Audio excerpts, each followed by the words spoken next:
भगवान के विषय में श्रवण किया था कि किस प्रकार से कल मेरे कन्हैया का विवाह हुआ था रुक्मिणी जी के साथ में, और भगवान का पहला विवाह रुक्मिणी जी के साथ में हुआ। रुक्मिणी जी के विषय में आप सभी लोगों ने श्रवण किया था कि किस प्रकार से माता रुक्मिणी माता अंबिका के पूजन के लिए जाती हैं और मैया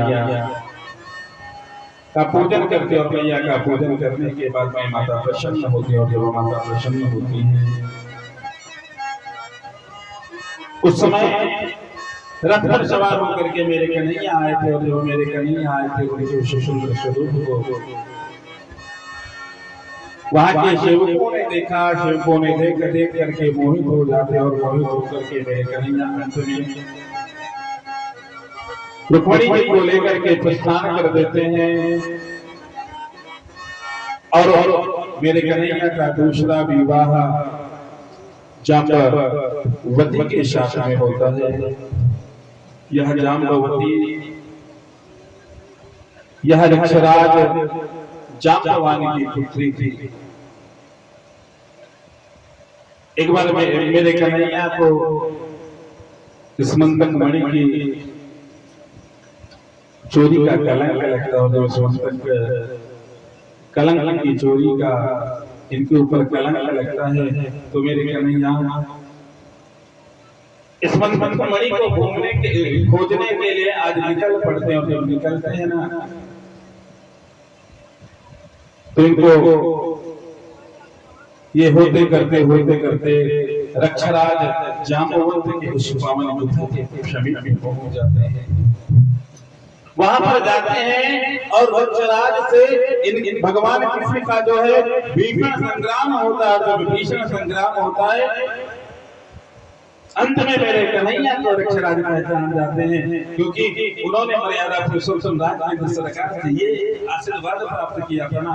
कहा देखो इतना बड़ा युद्ध हो गया, आपने रावण को भी मार दिया, सब कुछ हो गया, सब कुछ चल रहे हैं, लेकिन आज तक मेरे शरीर की जो खुजली है ना, जो मेरे शरीर की जो थकावट होनी चाहिए युद्ध होने के बाद में, वो थकावट मेरे अंदर नहीं आई। रामचंद्र जी महाराज ने कहा कोई बात नहीं, आगे चल करके फिर देखा जाएगा।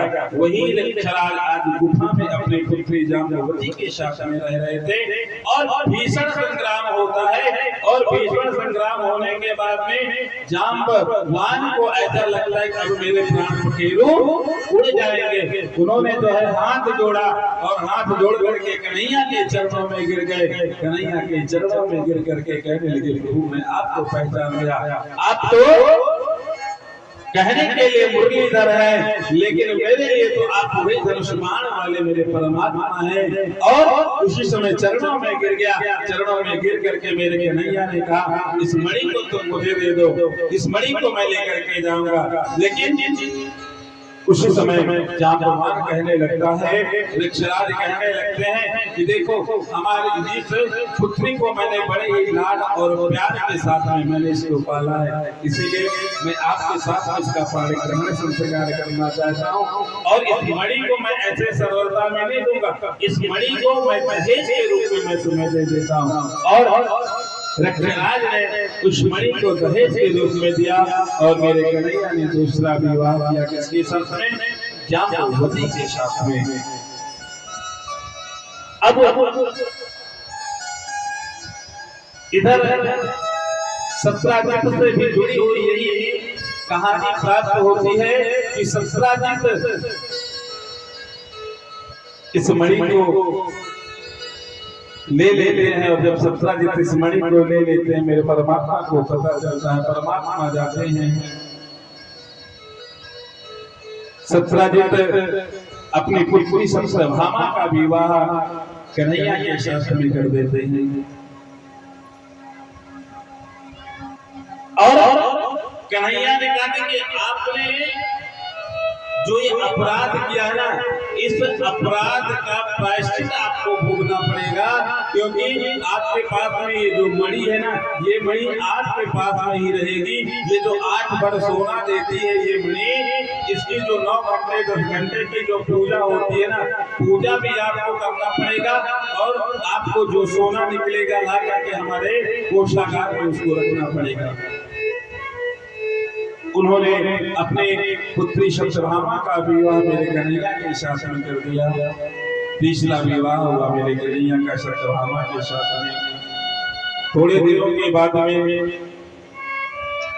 क्या होता है, थोड़े दिनों के बाद में इधर सत्यभामा को सत्राजित को जो है मार देते हैं। मारने के बाद में जो और उस मणि को चुरा करके अक्रूर जी लेकर के चले जाते हैं। सत्यभामा जाती है अपने पति के पास में, कन्हैया के पास में। कन्हैया पांडवों के साथ भ्रमण कर रहे थे, और भ्रमण करते करते जैसे ही आज सत्यभामा पहुंचते हैं कन्हैया के पास में, कन्हैया के पास में पहुंच करके आज सत्यभामा कहती है, तुम्हें किसी बात की चिंता नहीं है? तुम्हारे हमारे पिता को, हमारी माँ को किसी ने मार दिया, और तुम ऐसे चौपड़ खेलते रहो, तुम ऐसे घूमते रहो। और जैसे ही मेरे कन्हैया ने आज अपनी पत्नी सत्यभामा के मुख से ऐसा सुना, आज मेरे कन्हैया सिसकियां भर करके रोने लगते। श्री सुखदेव जी महाराज राजा परीक्षित से कहते हैं, हे राजा, कन्हैया आज अपनी पत्नी के सामने रोए। श्री सुखदेव जी महाराज कहते हैं, देखो, यदि अपने खुद के पिता यदि मर जाए तो तुम भले ही ना रो, लेकिन यदि तुम्हारी पत्नी के पिता यदि खत्म हो जाते हैं तो तुम्हें थोड़ा बहुत नाटक करना ही क्यों ना पड़े, तुम्हें रोना क्यों ना पड़े, तुम रो लो थोड़ा सा, अन्यथा तुम्हारी पत्नी कहेगी हमारे पिता को अपना पिता नहीं समझ रहे हैं। इसीलिए आज कन्हैया ने शिष्यां भर करके रोना प्रारंभ किया।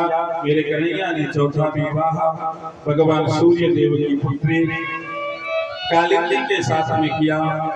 जो कालिंदी यमुना के किनारे भगवान कृष्ण का जो है तप कर रही थी, कन्हैया को पति के रूप में पाना चाह रही थी। आज मेरे कन्हैया ने चौथा विवाह भगवान सूर्य की पुत्री कालिंदी के साथ में किया, और पांचवा विवाह मित्र विद्या के साथ में मेरे कन्हैया करते हैं।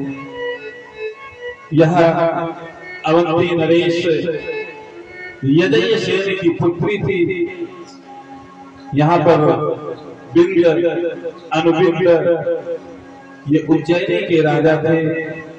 ये इन्होंने जो है कन्हैया जाते हैं, और कन्हैया जाकर के मित्र बिंदा के साथ में अपना पांचवा विवाह करते हैं, और छठा विवाह नग्नजिति के साथ में करते हैं, जिसका एक नाम सप्तमा भी था। ये अयोध्या के राजा की पुत्री थी, और जिन्होंने संकल्प किया था मेरे 7 बैलों को जो एक साथ नाथ देगा उन्हीं के साथ में मैं विवाह करूंगा। मेरे कन्हैया जाते हैं और नाथ देते हैं 7 बैलों को। मित्रविंदा के साथ में उन्होंने विवाह किया। 7वां विवाह मेरे कन्हैया ने खतरा के साथ में किया, और 8वां विवाह मेरे कन्हैया ने लक्ष्मणा के साथ में किया।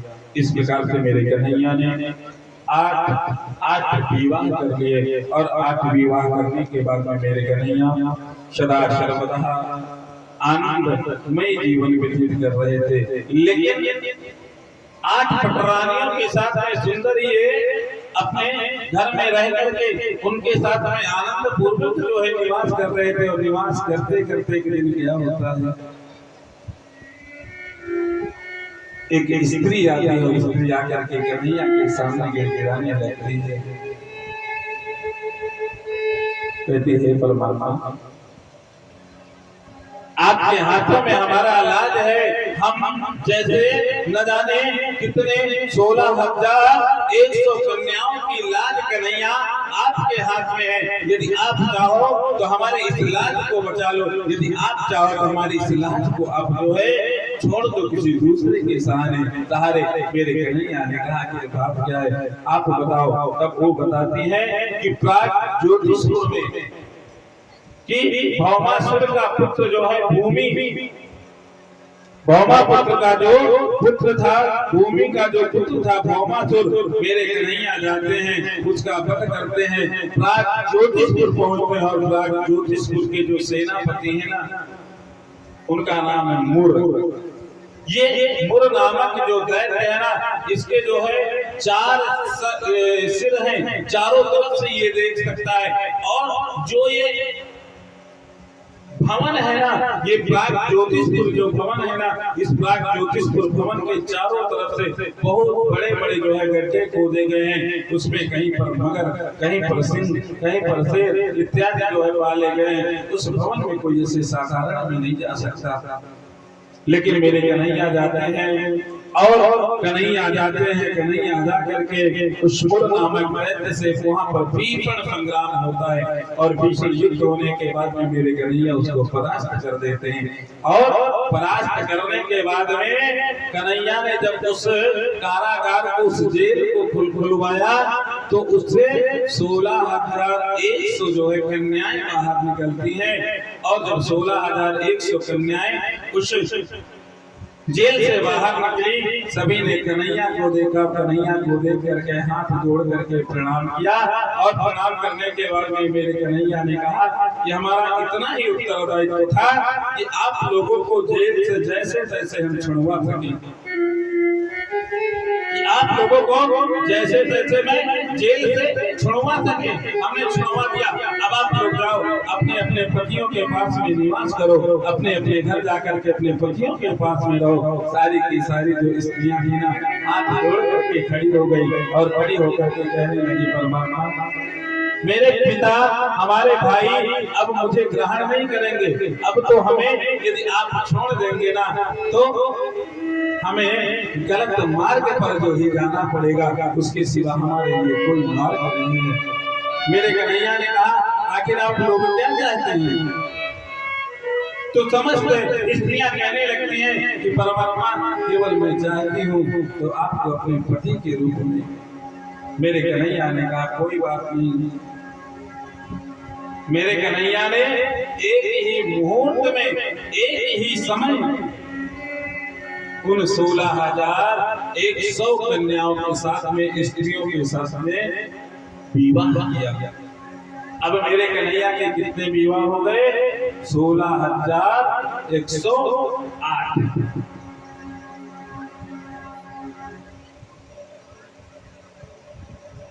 और 16,108 स्त्रियों के साथ में कन्हैया ने विवाह ही केवल नहीं किया, 16,108 अपनी पत्नियों के अलग अलग भवन बनवाए।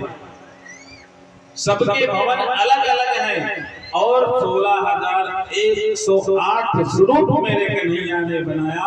16,108 स्वरूप बना करके प्रत्येक रानी के पास में कन्हैया, प्रत्येक कन्हैया प्रत्येक रानी के साथ में रह करके और उनके साथ में निवास कर रहे हैं।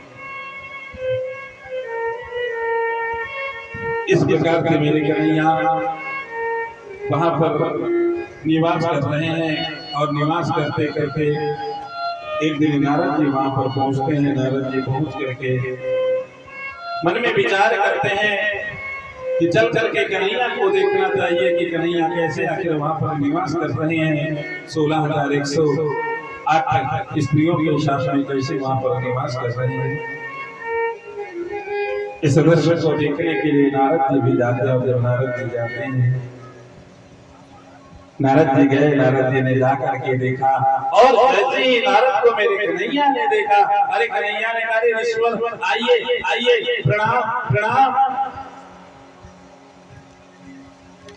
और नारद जी को आज कन्हैया बुलाते हैं। कन्हैया आज अपने हाथों से नारद जी के पैरों का प्रक्षालन करते हैं। और पैरों का प्रक्षालन करने के बाद में सुंदर सुंदर मिष्ठान लेकर के आते हैं, कन्हैया को खिलाते हैं। और इधर नारद जी को खिलाते हैं। नारद जी को खिलाने के बाद में जब दूसरे भवन की तरफ जाते हैं, दूसरे भवन में जाते हैं, दूसरे भवन में भी जो है कन्हैया कहीं पर बच्चों के साथ में खेल रहे हैं, कहीं पर अपनी पत्नी के साथ में खेल रहे हैं, कहीं पर कन्हैया अपने अंगरक्षकों के साथ में बात कर रहे हैं, कहीं पर मंत्रियों के साथ में बात कर रहे हैं, कहीं पर महामंत्रियों के साथ में बात कर रहे हैं, कहीं पर कन्हैया अपने राज्य से सटे हुए दूसरे राज्य के विषय की बात कर रहे हैं। इस प्रकार से नारद जी भ्रमण कर रहे हैं और भ्रमण करते करते अंततः नारद जी भगवान कृष्ण को प्रणाम करते हैं। भगवान कृष्ण को प्रणाम करने के बाद में नारद जी कहते हैं, हे परमात्मा,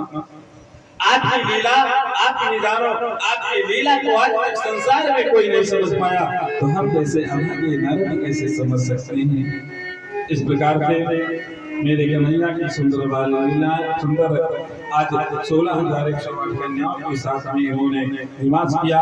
राजा नरक के बारे में बताते हैं कि ये राजा नरक जो थे, एक बार मेरे कन्हैया अपने पौत्रों के साथ में निवास कर रहे थे। इधर इनके अनिरुद्ध का उषा के साथ में विवाह हुआ, जो बाणासुर की पुत्री शोणितपुर के राजा की राजधानी थी। वहां पर चित्रलेखा ने चित्र बनाया और इनका विवाह हो जाता अनिरुद्ध का उषा के साथ में, और इनके पुत्र हुए, पौत्र हुए। पौत्रों के साथ में निवास कर रहे थे मेरे कन्हैया। निवास करते करते एक दिन बगीचे में बैठे थे और बगीचे में बैठे बैठे अपने पौत्रों के साथ में उस पौत्र का जो है गेंद उस कुएं में चला जाता है, और बालक जाते हैं उस कुएं में देखते हैं कि एक बहुत बड़ा जो है पिकलाश पड़ा हुआ है, गिर पड़ा हुआ है। आके कन्हैया से बताया, कन्हैया जाते हैं और जब कन्हैया जाते हैं वहां पर उसको बाहर निकालते हैं, और जैसे ही कन्हैया के शरीर का स्पर्श उस गिरगिट पर होता है, वो राजा के स्वरूप में हो जाता है। कन्हैया ने पूछा, आप कौन हैं?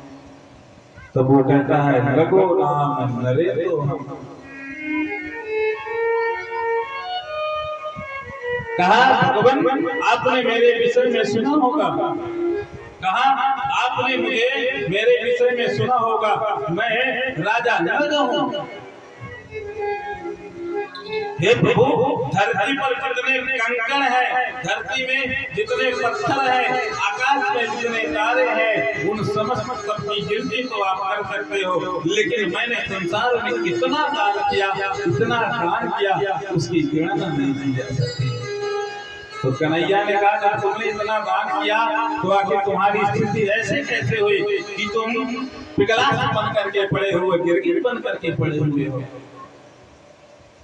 तो कहता है, प्रभु मुझसे एक बार अपराध हो गया।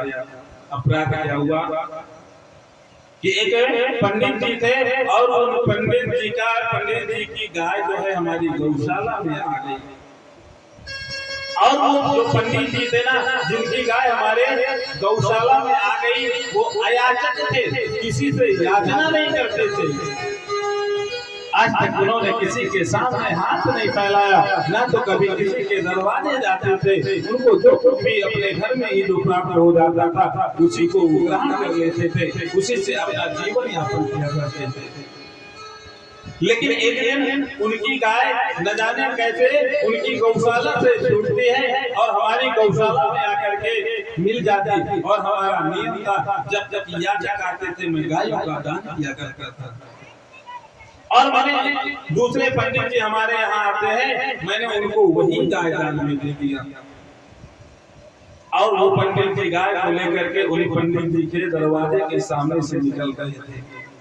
इतने में क्या हुआ, वो पंडित जी घर से निकले, घर से निकल के उन्होंने वो अपनी गाय को पहचान लेते हैं, और जब अपनी गाय को पहचान गए हमारे पास में आए। लेकिन मैं अभिमानवश हमने पंडित जी से कहा, पंडित जी आप व्यक्ति की बात मत करो, आप हमारे घर से जो है हजारों गाय लेकर के जाओ, लाखों गाय लेकर के जाओ। लेकिन पंडित जी कहने लगे, नहीं, आप राजा हो, आप न्याय करो। लेकिन उस समय में न्याय करने में असमर्थ था। पंडित जी ने मुझे श्राप दे दिया कि तुम गिरगिट की तरह रंग बदलते हो जाओ, तुम गिरगिट हो जाओ। आज इसीलिए मुझे इस गिरगिट का दोष प्राप्त हुआ है। इस प्रकार से राजा नरक के बारे में बताते हैं, और नरक के बारे में बताने के बाद में इस प्रकार से बलराम जी गोकुल में जाते हैं, और गोकुल में जाकर के आज बलराम जी भी अपनी पत्नी के साथ में सुंदर स्नान करना चाहते थे। जमुना जी का आह्वान किया लेकिन जमुना जी आई नहीं, और जब जमुना जी आई नहीं तो बलराम जी ने उसमें हल लगा करके यमुना का को जो है आकर्षण किया अर्थात खींच दिया। इस प्रकार से राजा पौंड्रक की कथा आती है। राजा पौंड्रक नकली कृष्ण बन करके, नकली पूजा लगा करके सबसे कहता कि मैं वास्तविक कृष्ण मैं ही हूँ। हाथ में उसने नाना प्रकार के अस्त्र शस्त्र धारण कर रखे थे, सुदर्शन चक्र धारण कर रखा था। सबसे यही कहता कि जो वो द्वारिका का कृष्ण है ना, वो तो नकली कृष्ण है, असली कृष्ण तो मैं ही हूँ। मेरे कन्हैया जाते हैं और कन्हैया जा करके उसका भी वध करते हैं, और उसका वध करने के बाद में नारद जी इधर बलराम जी के द्वारा द्विविध वानर का वध होता है। द्विविध वानर का वध करने के बाद में शाम को जो दुर्योधन की पुत्री थी लक्ष्मणा, बलराम जी के द्वारा हस्तिनापुर की तरफ जाते हैं। भगवान इंद्रप्रस्थ के लिए पुनः प्रस्थान करते हैं, और जरासंध कहा वहां पर युद्ध जरासंध का होता है। जरासंध का युद्ध होने के बाद में किस प्रकार से शिशुपाल का वध मेरे कन्हैया करते हैं, और शिशुपाल का वध करने के बाद में इधर सुंदर चरित्र आता है सुदामा जी का।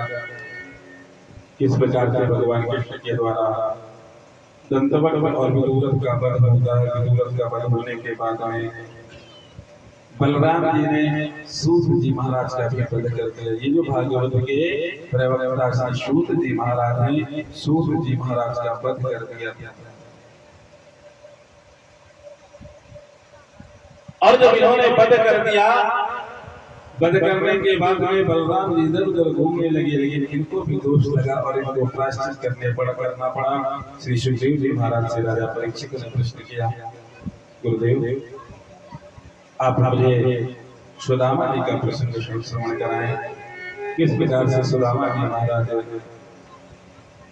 उस द्वारिका नगरी की तरफ जाते हैं, और द्वारिका नगरी में जाकर के किस प्रकार से सुदामा जी ने याचना किया, और याचना करने याचना बन करके जाते हैं, और सुदामा जी का सुंदर चरित्र आता है।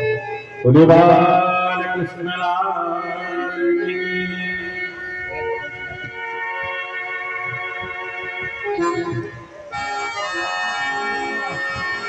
लगन तुमसे लगा दे जो